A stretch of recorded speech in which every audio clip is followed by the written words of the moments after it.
In a world of Johnnies, Timmies, and Spikes, we must all arrive at the win condition. I have a very strong feeling once we get out of Core 19, we'll be right back in Dominaria. If anybody has listened to this podcast for a while, they understand that you're a god at Magic. If you don't have these, you might not be able to get them. You put a Helm of the Host on an Arvod or a Rashmi, and you're like, okay, well, I cast a spell, and Rashmi doubles over, and I get to have a bunch of extra things. Hello again, and welcome back to the Win Condition Podcast, your source for lore, news, and brews in the Magic the Gathering community. My name is Sean. I'm your host. I'm joined by my co-host, Greg. How's it going, Greg? Doing well. Awesome. Well, hey, we've been away for a while. We've been kind of busy. Yeah. But holy cow, do we have a lot to talk about today. It's been quite a couple of weeks. Before we get into it, let's remind our audience that this show is brought to you by Flipside Gaming at flipsidegaming.com, where any order you make of any sealed product or singles over $10, be sure to use that promo code WINCONDITION in all caps and save yourself 10% off your purchase, which will help contribute to future show giveaways. And I'll be the first one to tell you, man, took me a while to get those prizes sent out, but I did. And when I saw our listeners posting pictures of our cards we sent them, it made me feel really good. That was so cool. Oh, Thank yeah. you guys. We do appreciate that. We really do. So, hey, if you listen to this podcast, all you got to do is listen, and enter. You might win stuff. You might win a lot of stuff. So thank you again for everybody for listening. Greg, we really need to make haste. We got so much to talk about. So let's jet. We do. Let's jet on into Lore Corner.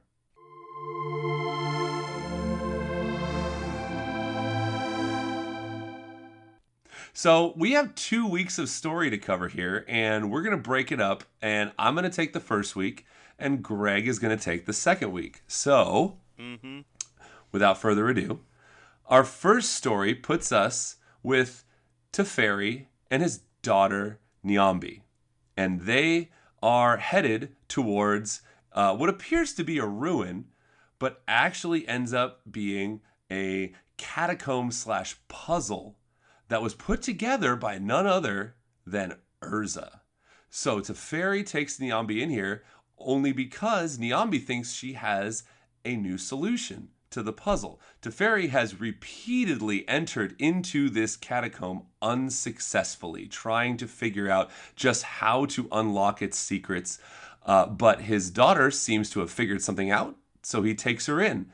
And we get a great scene of him walking through this catacomb, using his time magic to freeze certain defenses in their tracks so that they won't get hurt, and they make it into the final chamber where they are going to attempt their new strategy. And Niambi is frantically scribbling down information as Teferi is calling out to her that he is doing this and that and the other. But against all odds, they are unable to figure it out on their own.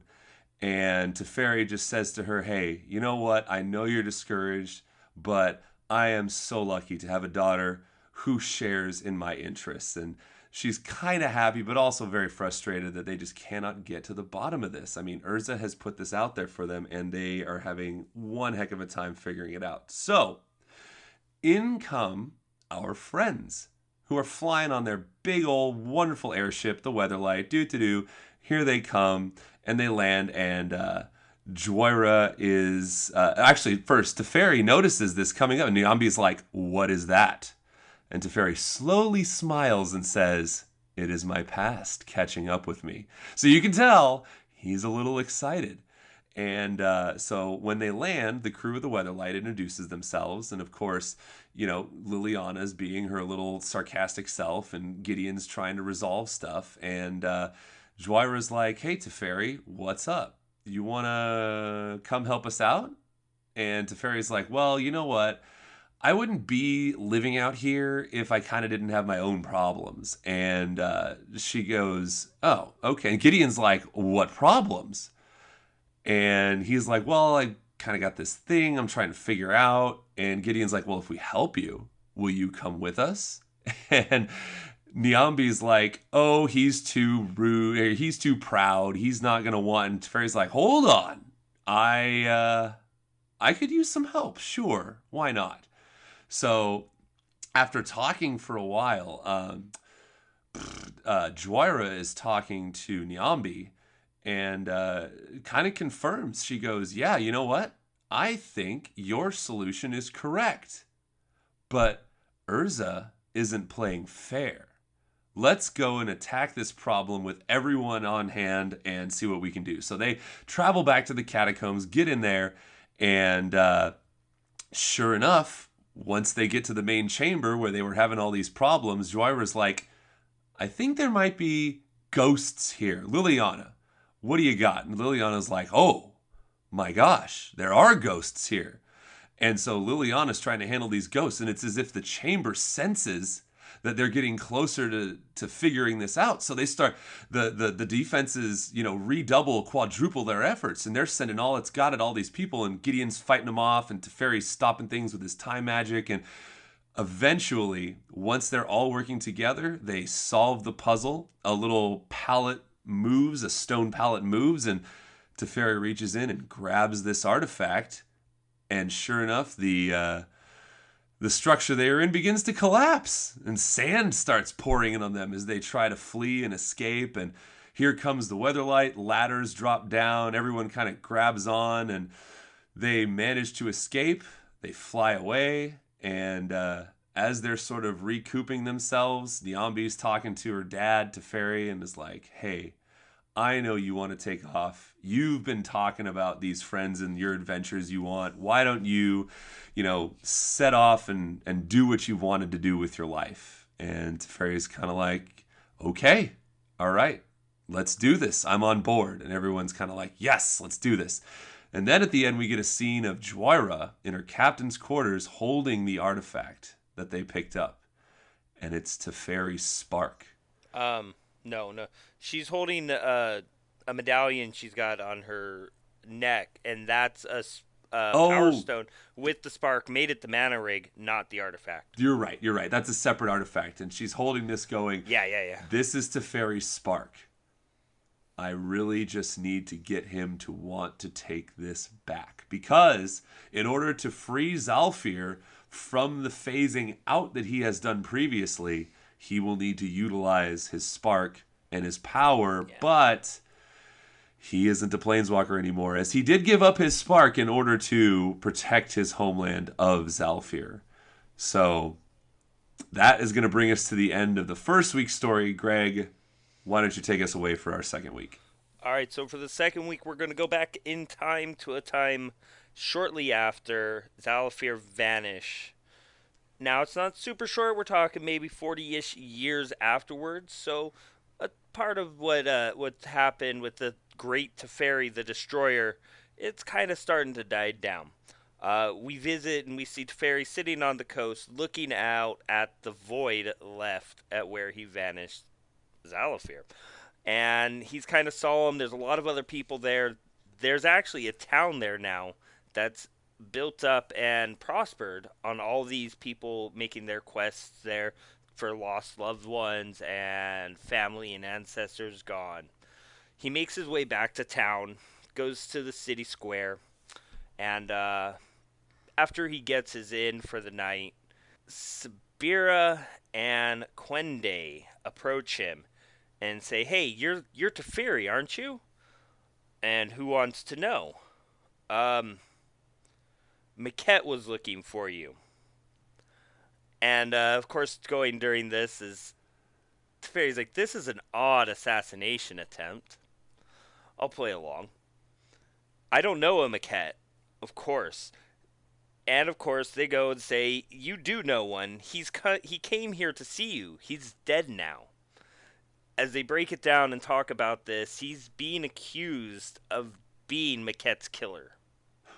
Quende, of course, is completely and utterly angry and just has so much animosity towards Teferi, he doesn't let go of any of his weapons. Sabira, on the other hand, knows when a man is dangerous, and she doesn't see that he is. After some hemming and hawing, he decides to go back with them to their wagon train. It's called something else. I'm horrible with words. I apologize. You're good. So he goes back there to the tent to see what happened to Maquette, and of course he's like, "Yeah, this man's dead. This is not time magic. I didn't do this." Of course, that was a slip up. Obviously, it was a poison that was given to make it look like it was time magic, but it isn't time magic. If it was, his breathing was to be suspended but still alive, and he would be warm to the touch. He is cold.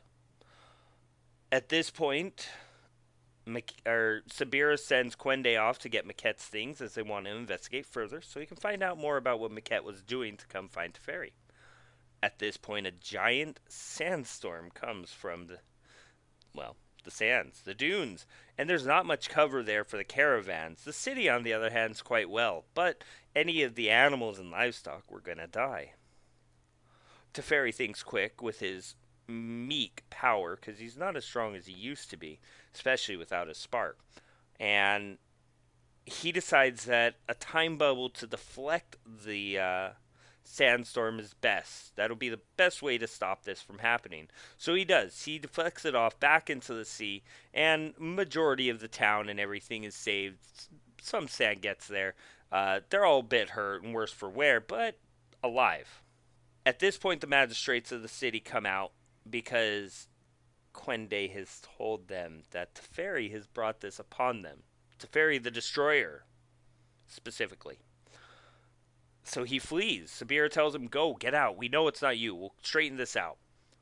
As he's running away, Quende confronts him and says, "My family has brought me up to repay the blood toll that you exacted on Zalafir. You must die, Teferi." And they start fighting, and Teferi doesn't have much power at this point and can't really control this.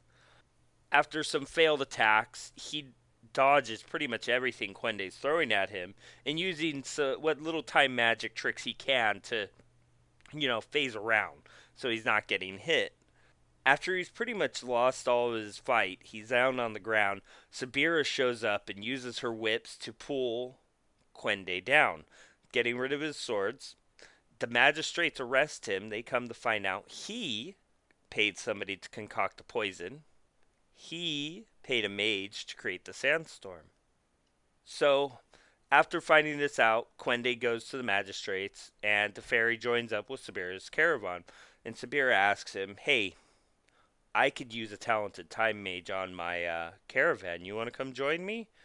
And he's kind of like, I don't know. I mean, I'm going to have to go around. And he's thinking in his head about all this. Maybe being with somebody that understands me so I don't have to lie is good. And then we flash forward about 20 years or so. Teferi's in his courtyard. Nyambi's running around in the cobblestone. They talk about how Sabira had taken away from the caravan when Nyambi was born, and that now she's back with her caravan. They're making way too much money to not be doing it, so it's understandable that Teferi is looking after Nyambi on his own. She trips and falls on a cobblestone, and Teferi reacts by freezing her in a time bubble, and he goes back and thinks, was it right with what I did to Zalafir? I mean, everywhere else has been completely ravaged, but here they are rebuilding. Maybe I didn't need to phase them out. But then again, if I didn't phase them out, where would I be? What would have happened? And he's thinking about this because his daughter is in the point of she's going to fall and hurt herself at this point when he lets go of the time bubble. But, like what he did with Zalafir, he could also step in and catch her. So he makes the same decision again, releases the time bubble, and she falls into his arms. And that ends our flashback to see Teferi.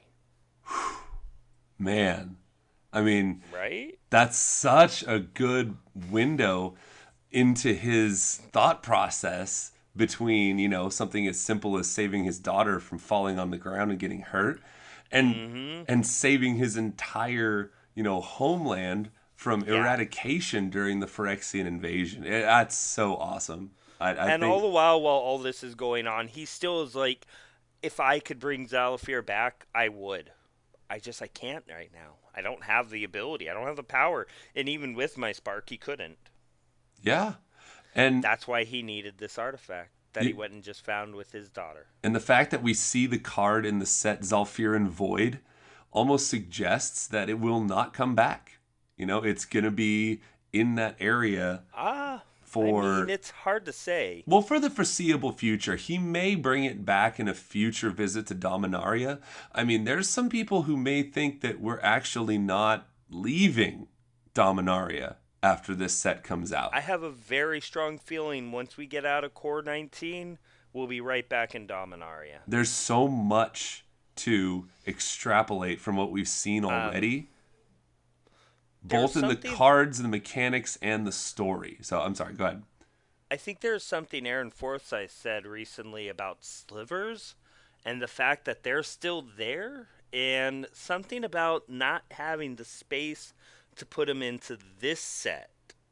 Right. Now, the fact that he said this set tells me they have a design already set up for another. Right. So this brings up an interesting point because we do not know where we are going next. They've done a good enough job concealing any leaks of where the next set is going to take us conveniently. Yeah. So there's people who are saying we're going to go back to Ravnica. There are people who are saying maybe we'll stay on Dominaria. So maybe they're waiting to see. I'm going to throw one out there. Yeah, maybe they're waiting to see how successful this Dominaria set is before they even determine where we go with our next set. They might have. They already have the next set determined. Well, I mean, that happened a year and a half ago. Well, that's the thing. Maybe they've developed Ravnica and maybe they've developed Dominaria and they're determining what's going to come up next because... Whoa. What if they develop Zendikar? You know what? They could have Kamigawa developed and we don't even know about it because they don't want us to know about it. I mean, it's possible. Anything's possible, right? But I think that with the success that we have seen with this Dominaria set, they will not shy away from going back. And please don't shy away from utilizing Richard Garfield again, because it's very apparent that sets that he is involved designing receive quite a bit of praise and attention from the community. So agreeable, yes, yeah, definitely. Yeah, definitely.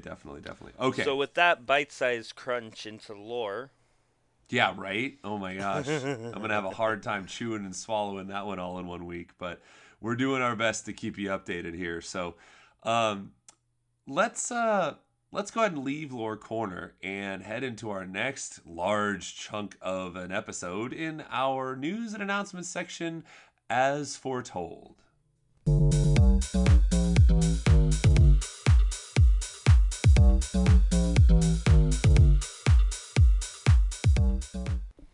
Now, we're going to, of course, try to keep this in a bite-sized chunk. We're condensing 2 weeks into a single week now. Yep. So, of course, there's a lot to talk about. So we're going to jump around real quickly, starting with... Arena.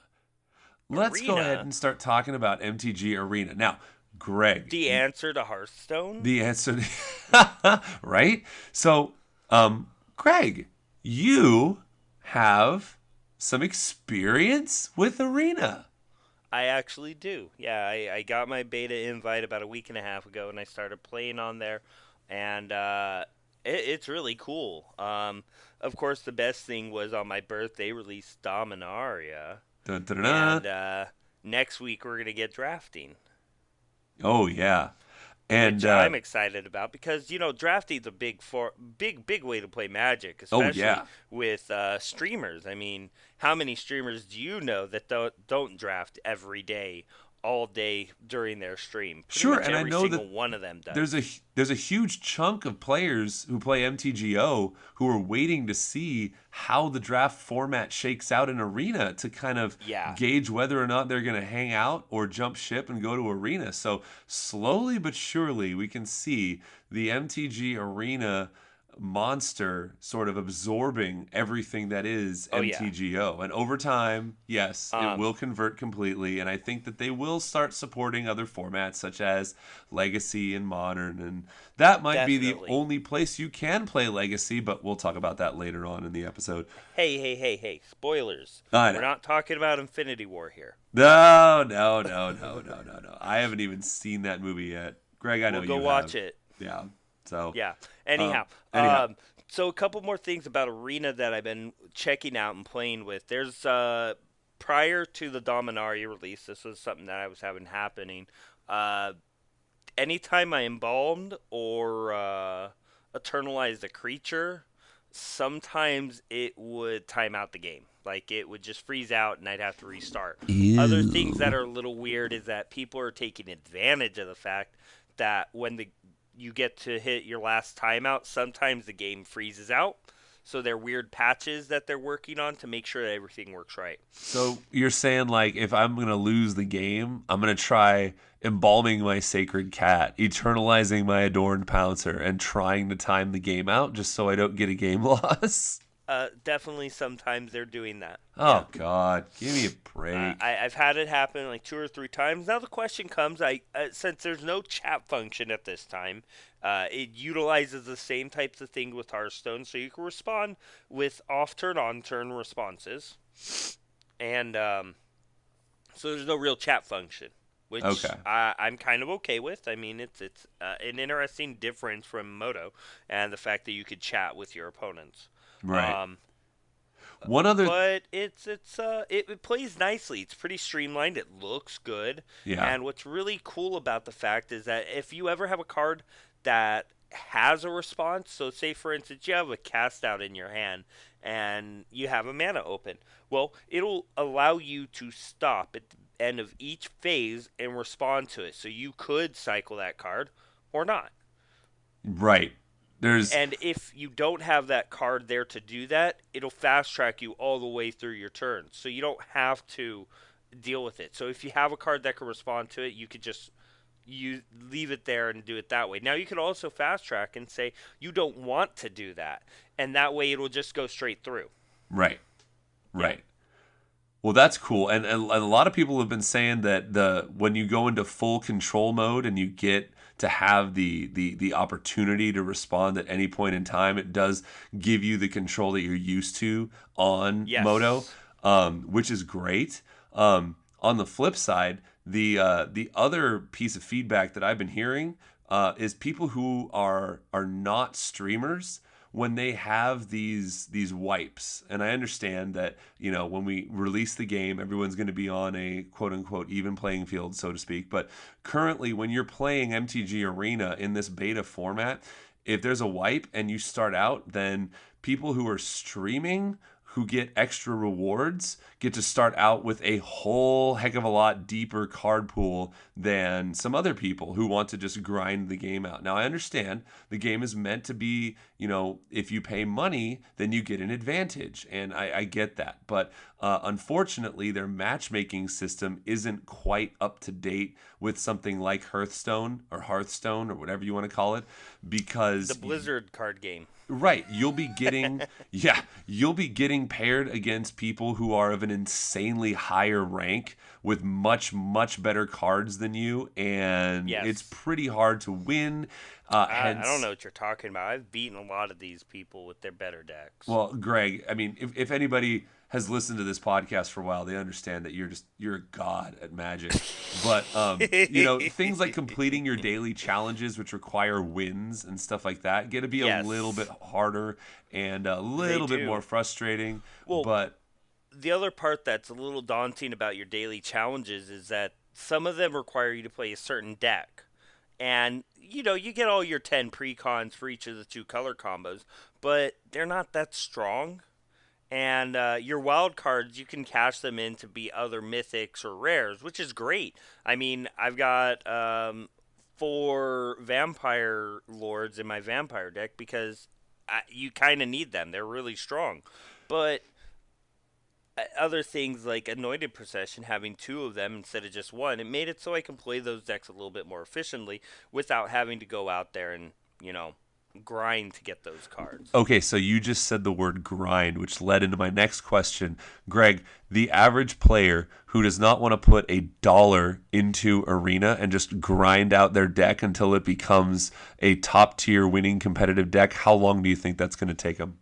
No clue. They have not established the gold to dollar bill system yet. I don't know what that's going to be. Okay. All right. So Well, as it is right now, you can only be able to buy new packs by beating your things for the daily. Now, with the draft system, there's 2 different ways to play. There's going to be a standard constructed, like a quick play. That way you could get gems, and then you could use gems to buy packs and other things. So they're introducing a new method to buy stuff, but only people in the advanced beta are being able to do that right now. We'll be getting the rest of that soon. okay. Gotcha. Right. So Gotcha. it's really interesting to say the least. Animations are cool. The sounds are great. Once they polish everything for PC, imagine this to come to Droid and iOS. I mean, I see no reason for them not to produce it for all systems, especially if they want to compete it with Hearthstone. Yeah, I'm raising my hand over here saying I have a Mac. I want to play Arena, but I guess I have to wait until it finally releases. I mean, that's been the one factor that has held me back from actually applying to get into the beta is the fact You that I should have a apply Mac. anyways. Well, I mean, yeah, but if I get accepted, but I don't have the means to play it, that's a little All right. disheartening. Hey, a Um, little bit of real talk here. When's the next time you're in the Bay Area?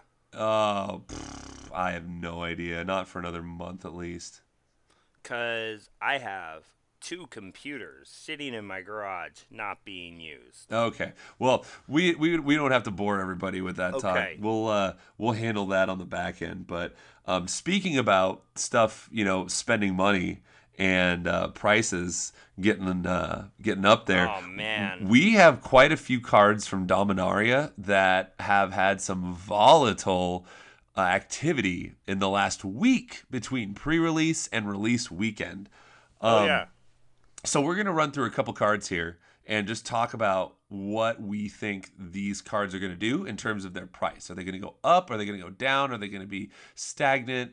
What's going to happen? So Now, a little bit of a disclaimer to this. We are not suggesting you go out and buy these or sell them. right, That's your choice. right. We're just wanting to talk a little about how we feel as ourselves and a kind of where they're going, like playability wise, what you can play with them, and how we feel. Right. And I'm actually going to talk Okay. a little bit later on in the episode about my aggressive trading habits this past week and how that has changed for me over time and why this week in particular was so interesting for me to kind of go after all the cards that I was looking for in the new Dominaria set. Right. But why don't we just kick things off at the very top with the Big Daddy himself, Karn, Scion of Urza, currently commanding a price tag slightly over $40 on release weekend. Greg, do we think this card's going to go up, down, or stay the same? Honestly, with the ability to draw you extra cards and put out cranial plating creatures, I think this card's only got a ceiling higher than this. I mean, maybe after the first modern weekend, seeing this get played, it could hit $80 easy. I think that I could see it double. I think that you are 100% correct. There's already been talks of Karn being played in modern decks. The fact that he is a colorless draw engine, not only Yeah. that, but he is a big colorless draw engine with a lot of loyalty that commands a response pretty immediately.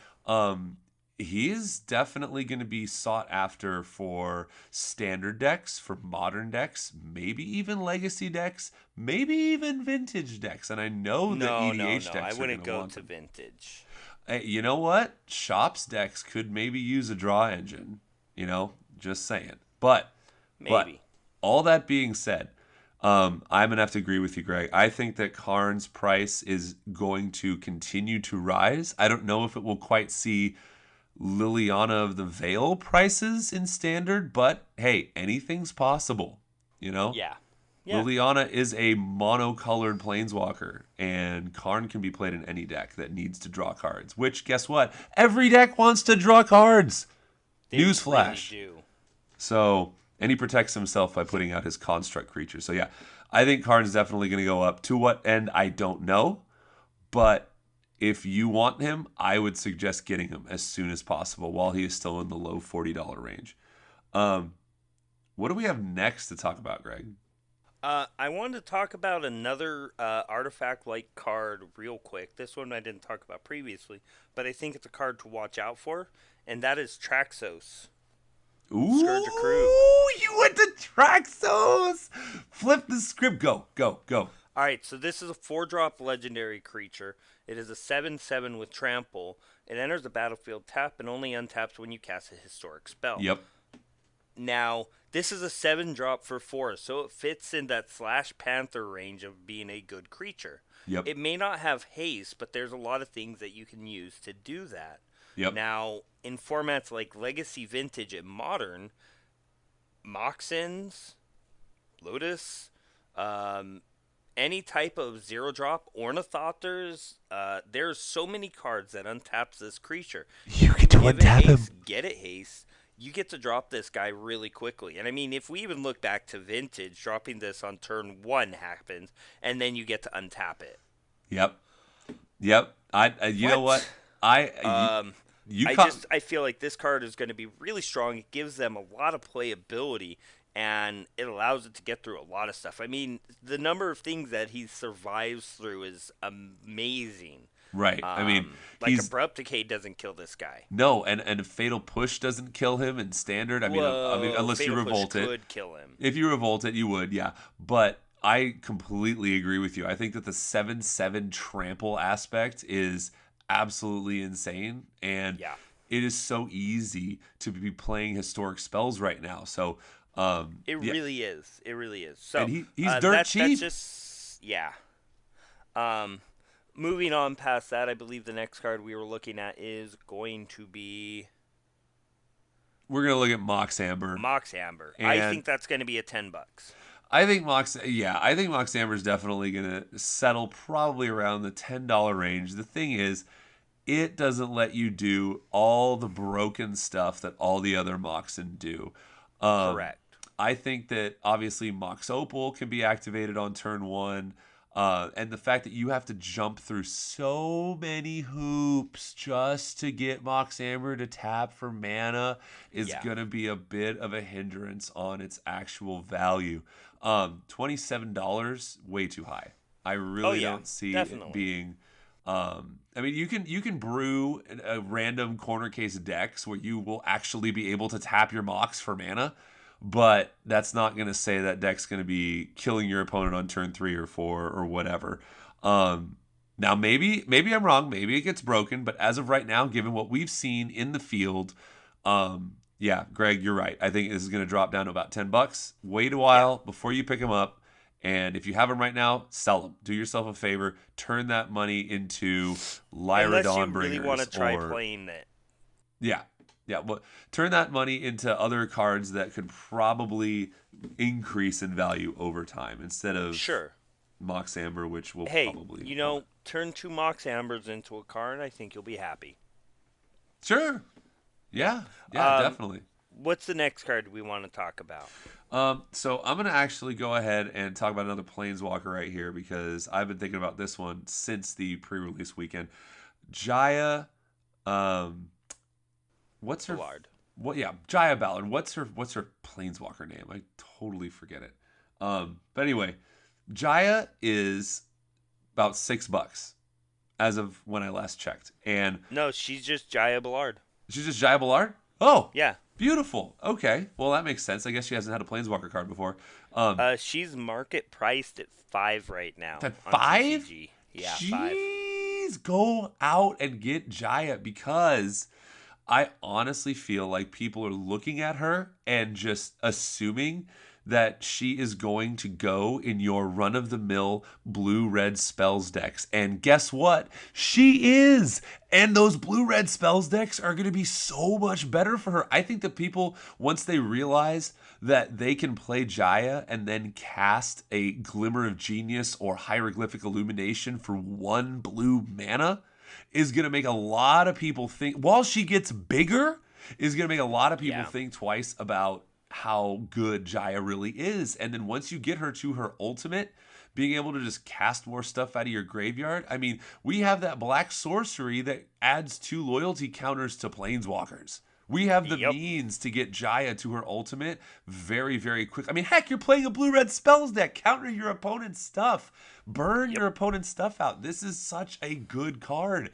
And I think that really people aren't utilizing her to her full potential yet. So if you have the means, I say buy. Get your trade. Do whatever you can to get yourself more Jayas. Get at least a playset. She's going to be good.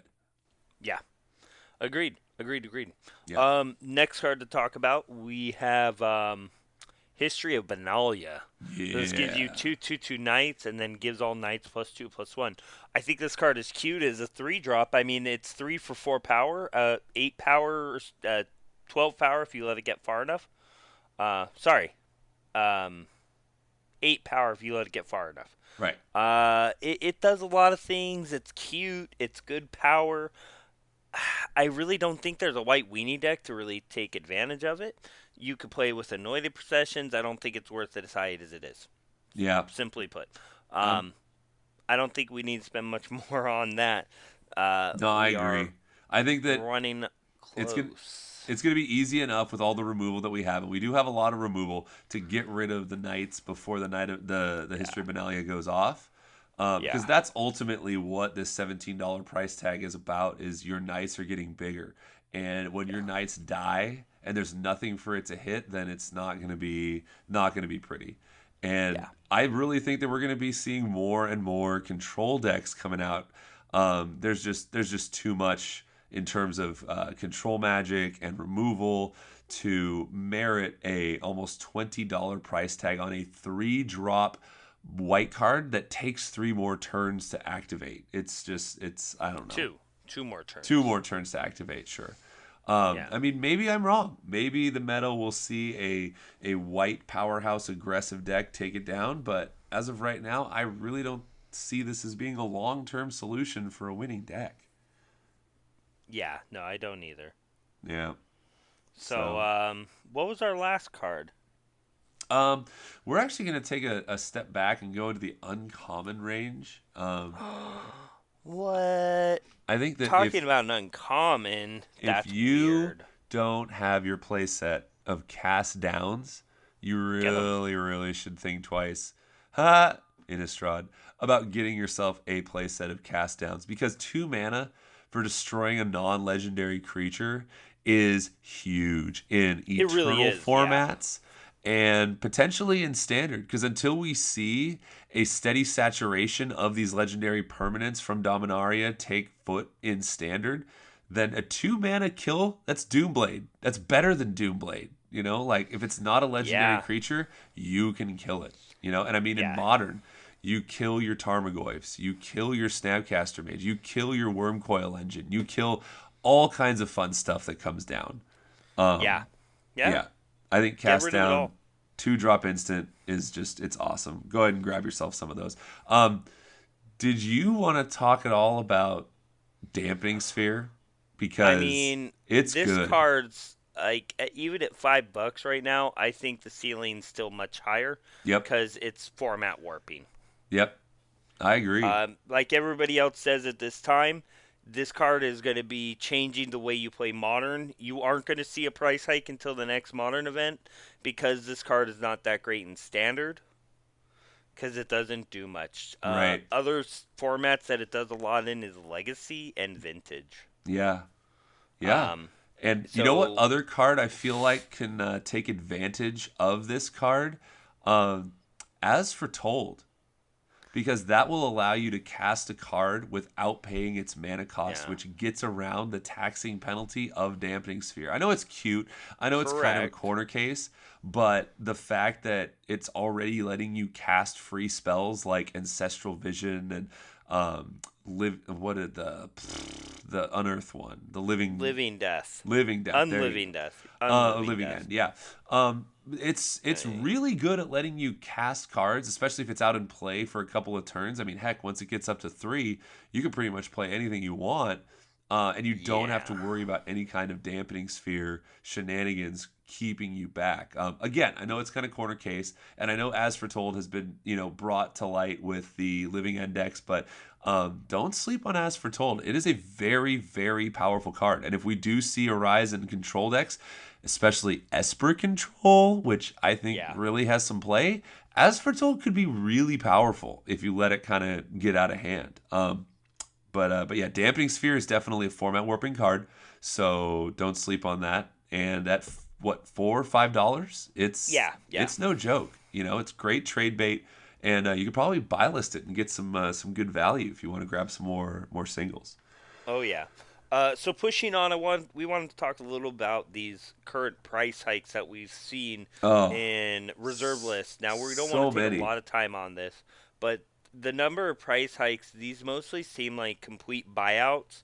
Now, with buyouts happening, if you have these cards and people are willing to buy them, you can sell them Right. because it, I highly doubt that we're going to get much higher unless we get past this and the decks needed to get played. This is more of a question of sustainability of Legacy and Vintage because most of these cards are only played there. Right. Some of them are played in EDH, of course, like Cradle and um, Time Twister and some other weird cards, right? Right. But these are just people buying them up and trying to control the market, and it sucks. Yeah, and as a side effect, we were so excited to see these team constructed events where you have one player playing Legacy, one player playing Modern, one player playing Standard. If you get these prices to just continue to go up and up, they're going to become much, much more attractive to, guess who? You said it, collectors. And Yeah. collectors don't play the game. So these team constructed events are probably going to have to drop Legacy as a format. I mean, you have your very niche corner case scenarios where Vintage is played pretty heavily in certain areas, but there's no support for Vintage. There's absolutely no support for Legacy either, and we're probably going to see it kind of just fade off into the ether, not in Kaladesh, but just Yeah. everywhere. You're not going to see, your dual lands that much anymore. You're not going to get to No. see your other reserve list cards in coverage situations because nobody's going to have them. People are going to be buying them just to sit on them because they're worth money, and Yep. it's sad that, Legacy is not going to be what it was. But maybe we'll start to see it on Arena. Maybe if it's adopted as a format, because MTGO, obviously, that's probably the most accessible place that you can play Legacy still is Magic Online. Yes. But if Arena starts to pick that up, oh my goodness, I think that would be fantastic. And That would be great. It Yeah. really would be. yeah, it might. So, with that Also, being said, one other price spike. I remembered what we were trying to talk about earlier. uh-oh. Masterpieces. There has Oh, been yeah. an extreme hike in masterpiece yeah. prices across the board. That's expeditions from the Zendikar block, inventions from the Kaladesh block, invocations from the Amonkhet block. All across the board, these are going up. Yeah. It's insane. People are buying them with intent to sit on them and make money on them. So just on that thought alone, this unregulated economy of Magic cards is creating a situation where if you don't have these, you might not be able to get them unless you're willing to shell out hundreds of dollars per card. Or So- even more. Even more, right? Yeah, I think like Soul Ring's 500 right now. Oh, sure. And I mean, honestly, like full divulgence here, I listened to a couple MTG finance podcasts, and they have just been advocating for buying out the, not buying out, but buying these masterpieces. And it's only because they say if you want them, get them now. And that's great advice because they're not going to be coming around that much anymore. But unfortunately, it's a model such that you can't get these for what they were, and you won't be able to because they're not going to be printing these in their same exact fashion for the foreseeable future. You know, so that Masterpiece Soul Ring that you said was $500, that could become $1,000 card. You know, given enough time. It's like I went to GP Santa Clara some time back. I picked up a playset of Gauntlet of Power. At that time, I spent $120 on all 4 of them. Right. They are now worth $120 each. Yeah, that's a good move on your part. Good timing. So they're only going to go up and up and up. If you have them and you want to make some money, if you can hold on to them, hold on to them. Sure. Have some fun. Play the cards. I mean, we're here to play Magic, right? Right. Now we briefly touched on Vintage and we talked about Legacy, but the modern format has been seeing some good price hikes as well. I mean, Dark Confidant is at a huge high. Liliana of the Veil, of course, is super expensive. Karn is super expensive. The card pool of modern cards that we are seeing in competitive Modern is almost growing too vast for Wizards' reprinting strategy. Do you think that it's still a bad idea that we see this many master sets coming out each year? Or is it in our best interest as players to have more access to these cards, you know, kind of keeping the price down to a more manageable level for these staples that we need to be competitive in the modern format? You know, that's really hard to say one way or the other. God,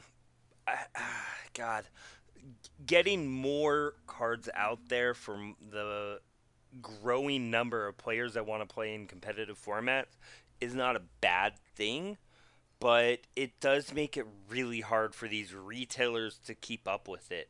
I mean, the only big issue here is that most towns have 1 store, maybe 2 if you're lucky, and they're spending, I mean, what was it? I talked to my local game store. He spent $170,000 on Iconic Masters. Oof. $17,000 on Iconic Masters. Oof. That is a lot of money. That is. He has got a good capital and a good flow of money, but the other store in our area, he buys on credit. And he had to match. He may have spent maybe $5,000 to $10,000, but that's a lot of capital to just have this set, and you have to spend that money up front prior to knowing what's in the set. And then if you get a bomb like Iconic Masters, you're now sitting on all this product that you can't move for cost anymore. Right. So it creates this really hard spot for the stores to print all these sets. If the sets aren't at value, you can't open them for product. You can't sell them under retail because everybody else online is selling them under cost because they're taking a hit. But because of the fact they don't have a standalone store where they put everything, they just have their house. It's a bad market for stores, honestly. Right. And it's harsh. Well, let me propose something to you here, an idea, and let me know if I'm totally off base or if this actually has some merit. Well, okay, then I'm going to steal second. If you buy this much product of a master set, and if Wizards is good enough to their community and their LGSs to not reprint a lot of these cards in these sets again and again and again, and continually switch off what's in this set is different from what's in this set is different from what's in this set, then I think in about a year, these boxes of Iconic Masters and Masters 25 will actually start to have inflated value. Because I mean, possibly. Anytime a set doesn't get printed, it goes up. Sure. And I don't know if that's what Wizards intended to do, because yeah, you can get on eBay and buy boxes of Iconic Masters and boxes of Masters 25, although you should go to Flipside Gaming to order any boxes that you choose to purchase. But these boxes are super cheap, you know, versus what they were released at. And if you can get them at this cheap price and then hold on to them, and then all of a sudden, let's say, I don't know, pick a card that tanked, Auroch Champion. Let's say Auroch Champion all of a sudden decides to take a huge spike and is all of a sudden again a $9 or $10 card. Let's say Aether Vial, even though it got reprinted, is still about 30 or 40 bucks. Let's say it turns into a $70 card. And then let's say that all of a sudden Mana Drain is the new hotness in EDH. All of a sudden your iconic Masters box goes from $150 to now it's a $250 or $300 box. All of a sudden these LGSs are sitting on gold, but it's not going to be apparent in the first year that these sets are out, and by that time the focus has moved onto what's the next set because of the hype train that Wizards produces. But if they're sitting on these cards and in due time, they're gonna be able to make their money back. They just have to be strategic with how they do it, whether it's busting boxes to sell singles once they've escalated in price or selling the boxes themselves. I honestly think that LGSs can continue to make money off of this. It's just they have to be, like I said, strategic in how they do it. They can't be madcap like it used to be. Right, exactly. Because people want to make money off of sets when they come out immediately. And the problem with that is you have so much product out there all at the same time that everybody has it. They get satisfied. Their appetites are whetted, and they don't need to know anything about it until a year goes by, and all of a sudden people need these cards and they haven't been printed for a year, so now they get more expensive. So yeah, I don't know. Exactly that. It's a roller coaster. Anyhow, all right. There's a lot of way to go there. I think we need to make our way, get a brew, and go to brew corner. Wow. Let's head to the Brewmaster's Lair.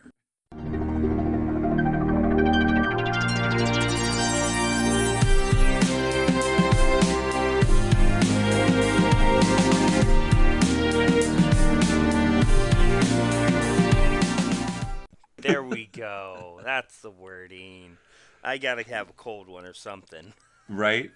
You make me a coffee this week. Yeah, that's right. I said it. Yeah. All right. So, Greg, let's talk Brawl. We have had some opportunity now with our hands on these Dominaria cards to really sort of dig deep and start building some Brawl decks. Yes. I gotta say, Greg, I am hooked. I have a new love affair, and its name is Brawl. I am a brewer. Don't tell your wife. Well, she never listens to the podcast, so. But this is a brewer's dream come true. It really is. In one day, today, I have built 3 Brawl decks. Now, obviously, I'm going to tune them, but just the thought process, the compiling of the cards, the fact that you only need one of each non-basic land, and the fact that you only get a 60-card deck, just all things point to yes in terms of having it be a fun and flexible and a format full of variety. Well, yeah. So I mean, we've already talked about my Commenda deck. And how it's cute is 1/1 counters, big creatures, and Merfolk. Yeah, it's Merfolk. It does stuff. I'm not really playing a counterspell build like you could play. I feel like a counterspell deck would be better suited to playing like the Locust God. But or then Baral. I've also gone ahead and made Joda the legendary deck. Yes. So I'm utilizing a lot of cards, getting advantage of playing extra spells with things like Sunbird's Invocation and Rashmi, on top of getting in there with all the new legendary sorceries, because guess what? They all work. Yep. I just get to do that. Having all the check lands in there with all the Amonkhet cycle lands, it allows me to get check lands in easier and untapped. So I get good value there. And this deck just runs all the legendaries I want, and it's a lot of fun.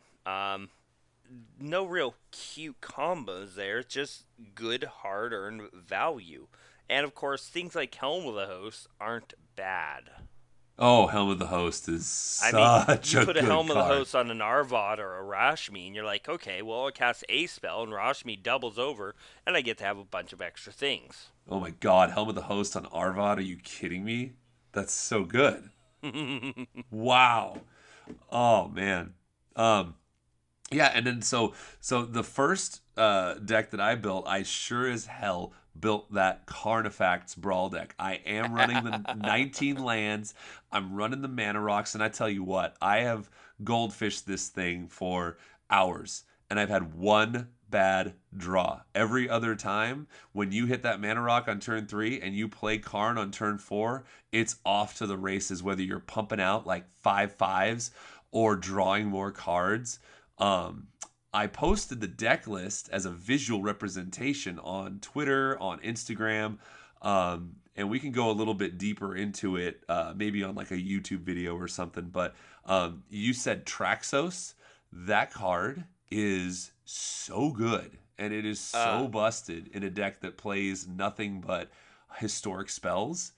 yep. Um, and yeah, My it's buddy did Traxos CDH, and it was killing players turn 4. Oh yeah, I mean, Yeah. between the inspiring statuary, letting you play your Karn whenever you want because you have so many artifacts, to your Heart of Kirin, which as long as Karn's in play, you can pretty much just attack with a 4/4 vigilance.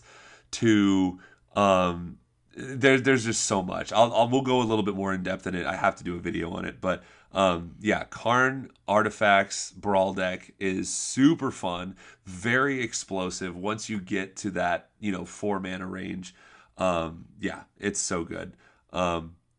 Second, and this was actually spawned by my pre-release goings, which we'll talk about in a little bit, but Arvad, like you said, Greg, with Black Blade Reforged on it is stupid.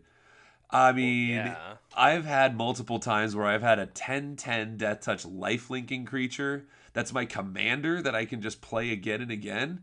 That combo really inspired me to want to make a brawl deck with him. And when you're running things, just what's that legendary enchantment, the black white one that lets you exile creatures? Profane Um, Procession. that's it. Boom. That card is so good. It's basically just black white, really, really good stuff. Yeah.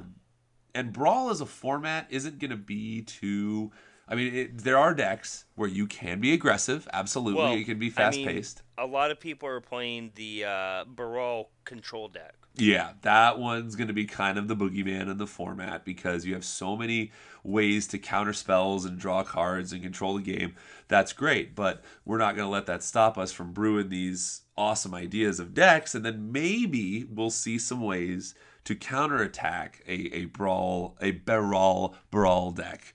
God, that's a tongue twister. And then the last brawl deck that I built was a Huatley Radiant Champion deck. And that one is really fun because you put a whole bunch of 1 and 2 drops, some mana dorks. Next thing you know, you're dropping Huatley and Plusener for 5. And, you're dropping a Galta, giving him like +6 or +7 and just annihilating your opponent. Um, Gideon. Oh, here we go. You said Helm of the Host. If you turn Gideon into a creature and you put Helm of the Host on him, when you go to attack, guess what? You get another Gideon Planeswalker. Yeah, Yeah. that's how it works. Helm of the Host is dumb. So It really definitely is a dumb card. it is. It really, really is. And then yeah, it's such a great format. If you haven't built yourself a brawl deck yet, absolutely go for it. And like I said, I'll do my best to post deck lists, and we'll try to keep you guys updated with our findings. But why don't we transition, Greg, into our pre-release experiences? Ooh. Um, Obviously, you had a better pre-release than me. Well, my two-headed giant went very, very well. Yes. Aside from our first match, well, I'll just dive into it. I went by myself to pre-release weekend looking for a partner, and I found a player who teamed up with me, and we had no issues deciding who got what cards. It was a great experience. We pulled a bunch of amazing cards. I pulled a Teferi. We pulled a Siege Gang Commander. We pulled a couple of the red-green uncommon that when you kick spells, it gets counters and deals damage to each opponent. So he played red-green aggro kicker, and I played Esper Control. And there is so much removal that I had. I mean, there's a black spell that destroys a creature. There's a white spell that exiles a creature or enchantment. There's a cast down. I got a cast down in there too. Karn's Temporal Sundering and the Mirari Conjecture. That card is real. It's about $1 right now. If you don't have any Mirari Conjectures, go get them, because yes, it's 5 mana. It'll get you an instant back when you play it, but for the next 2 turns, you feel like you are on easy mode because you get back a sorcery card. It goes almost infinite with any Time Warp spell, except for Karn's Temporal Sundering, of course, because it exiles itself. But when you can double your instances sorcery spells for a turn without having to pay any extra mana, that's amazing. That's so good. No, it's really great. Yeah. So anyway, we lost our first round because I got mana flooded, and I kept a hand that I really shouldn't have. I had 2 little What? lands. No free mulligan? I did. No. I did not take my free mulligan because I figured, hey, it could get worse. I'm going to try it. And my partner did the same thing, and we got run over. Greg. You're going to love this. We got run over by a Muldrotha with a blood tallow candle that they just kept replaying and giving our creatures -5/-5 each turn. He got to replay his Rite of Belzenlock saga. He got to not Rite of Belzenlock, I'm sorry. It was whatever the saga was that creates a demon. It was so dumb. And so we got smashed. And then we proceeded to win the rest of our rounds very handily. When I drew proper mana, just the control, the killing, the beat down by my partner. It was super fun. Awesome. We each got 4 packs at the end, and I pulled my foil Josu Vess, who's actually going to be my next project for my Brawl deck. Come on. I just made that for EDH. Oh, hey, you know what? He is a great EDH because you got your Cabal Coffers. You don't get Cabal Coffers in Brawl. No. You But get Cabal Cabal Stronghold. I don't have a spare coffers, which is another card that spiked recently. Yep. So, but yeah, no, pre-release was super duper fun. Did you want to tell us anything about your pre-release? Man, my pool was a hard pool to build. We had a red-green deck and we had a black-white deck. We got a couple of the good stuff. We got the Halcyon Witness, which is the lifelink or exchange life total with power, which is cool. We got Ariel. Didn't get really any mana fixing, and it was just a real hard pool to build and design around because it just didn't have enough. Like, we needed so much more, but we didn't have it. Ugh. So it was really hard, and in our 4 rounds, we only won 1 game. Ooh, I am sorry. That's rough. Yeah. And the funny thing is the 1 game we did win was against the mirror match for us, and they had better decks. Oh, Somehow we pulled it out that we won. I don't know how we did it, but we did. And I felt kind of bad for them. But, it played out pretty nicely for us, so I guess I can't be too upset. Well, that's because you're a god at magic, and you pull wins out of thin air. So. Yeah, I tend to do that. That's very true. All right. Well, so pre-release happened. It was a ton of fun. But I kind of wanted to close this episode out with talking a little bit about this period of time between pre-release and the release weekend. I developed a new mindset about my cards, and I kind of encourage this, but everybody has their own mindset. But I just wanted to kind of give you a look into the life of Sean, the win condition host, and his trading habits with Magic cards. Because before, I was of the mindset that, I've been playing for a very, very long time. I started in Revised, I stopped at Tempest, picked it back up at Shards, and I've been going strong since Shards. But I have been so incredibly reluctant to trade my cards because I'm like, I need a playset of this. What happens to the day when I start to play, Legacy Reanimator or this, and I need my playset of this, or I need all my Force of Wills, or I need all this, that, and the other. Meanwhile, I'm a dad. I've got kids. I've got a pool. I've got a house. I've got bills. I've got all this stuff. So I shouldn't be spending that much money on Magic. And so once I kind of finally opened the doors and said, hey, as long as it's not on the reserve list, I am willing to trade it. I'm willing to cash it in as long as I can get what I want. And guess what? I have accumulated things like foil promo Karn, multiple Teferis, multiple Jayas, just all these cards that I've wanted, especially since I'm building these Brawl decks, by letting go of some of these cards. And you know what? I'm fine. I feel great. I am so happy that I am able to bring this stuff, this news, this brews to you guys, and just be totally okay with trading cards. Also, Yes. Also, it's a great period of time because we haven't seen any real competitive tournaments yet with these Dominaria cards. So cards that might be $1 or $2 or whatever right now could eventually become really expensive. Now, we've seen Magic Yes. Online play, and there have been deck lists that have been posted, but we haven't seen a GP. We haven't seen a Pro Tour. We haven't seen Star City Open using these. Now, there is currently one going on this weekend, but if you are actively looking to trade for cards, really try to take time between the pre-release and release weekend to hone in on what you want when they're at good prices and get them. Yeah. Because some like of them may be inflated, but even at that price, they might be good. Right. And Greg, I could not come up with a better example than what you said earlier, which is if you have a Mox Amber and you're okay with trading it, get that $27 in value right now, before it drops down to 10. Because let's say you trade a Mox Amber for something, and later on you can pick that Mox Amber back up for cheap. So, and it also promotes community. You have to go to an LGS to trade your cards. I mean, unless you're shipping them off to a buy list for an internet store, you're actually going and talking to people. And I've talked to more people who have now seen my trade binder, who are interested in playing with me, who want to do trades with me. It's awesome, because we're all about building this Magic community. And there's no better way to do it than actually get out there, make trades, make it happen, play cards, and just enjoy the game. Have fun. Be a part of the community. Yeah. Exactly. All right. So on that bombshell, Yes.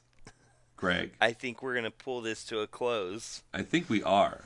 Yeah. But not before we remind everybody that you can head over to Flipside Gaming at flipsidegaming.com, where any order of product you make over $10, use that promo code WINCONDITION, save yourself 10%, help contribute to future show giveaways like the one we just sent out. Wow, Greg, it's been 2 weeks. I feel like, we've been, it's been way too long. So, but this It has been long. And you know what? We've gotten some wonderful feedback from you all on Twitter, on YouTube, on Instagram.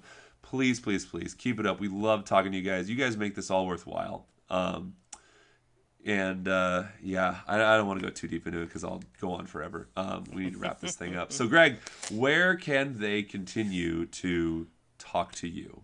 Well, you can still find me at NoobSlasher2003 on Twitter.